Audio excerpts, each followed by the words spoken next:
Acuplus Interior and Electronics.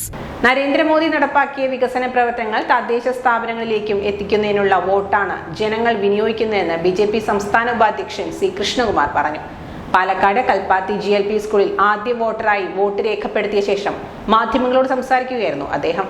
മോദിജിയുടെ വികസന പ്രവർത്തനങ്ങൾ കേരളത്തിലെ തദ്ദേശ സ്വയംഭരണ സ്ഥാപനങ്ങളിലും എത്താനുള്ള വോട്ടാണ് ഇത്തവണ കേരളത്തിലെ ജനങ്ങൾ രേഖപ്പെടുത്തുന്നത്.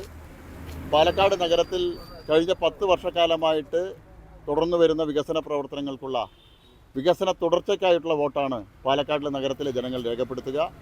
വലിയ ഭൂരിപക്ഷത്തിൽ 30-ലധികം സീറ്റുകൾ നേടിക്കൊണ്ട് ഭാരതീയ ജനതാ പാർട്ടിയുടെ നേതൃത്വത്തിലുള്ള ഭരണം പാലക്കാട് നഗരസഭയിൽ ഇത്തവണയും ആവർത്തിക്കും. പാലക്കാടിലെ ജനങ്ങൾ കഴിഞ്ഞ 10 വർഷക്കാലം എന്താണ് വികസനം എന്നുള്ള കണ്ടതുള്ള തിരഞ്ഞെടുപ്പാണ്.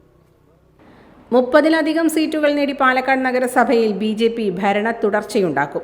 സ്ത്രീ പീഡനത്തിൽ പ്രതിയായ MLA സംരക്ഷിച്ച നിലപാട് സ്വീകരിച്ചതിലൂടെ കോൺഗ്രസിന് തിരിച്ചടിയുണ്ടാവും. സ്ത്രീകൾ BJPക്ക് വോട്ട് ചെയ്യും. ഇന്നലെ പോസ്റ്റർ ഒട്ടിച്ചുകൊണ്ടിരുന്ന BJP പ്രവർത്തകരെ കാറിടിച്ചു കൊല്ലാനുള്ള ശ്രമമാണുണ്ടായത്. തിരഞ്ഞെടുപ്പിന് തൊട്ട് തലേന്നുണ്ടായ അക്രമത്തെക്കുറിച്ചുള്ള ചോദ്യത്തിനായിരുന്നു മറുപടി. അക്രമത്തെ തുടർന്നുള്ള സംഘർഷത്തിലാണ് പരിക്കേറ്റത്. UDFിലെ തന്നെ ഒരു വിഭാഗം എറിഞ്ഞ കല്ലേറിലാണ് പരിക്കുണ്ടായതെന്നും പറഞ്ഞു. ഭാര്യ മിനി കൃഷ്ണകുമാറും ഒപ്പമെത്തി വോട്ട് രേഖപ്പെടുത്തി. വാർഡിലെ സ്ഥാനാർത്ഥി കൂടിയാണ് മിനി കൃഷ്ണകുമാർ.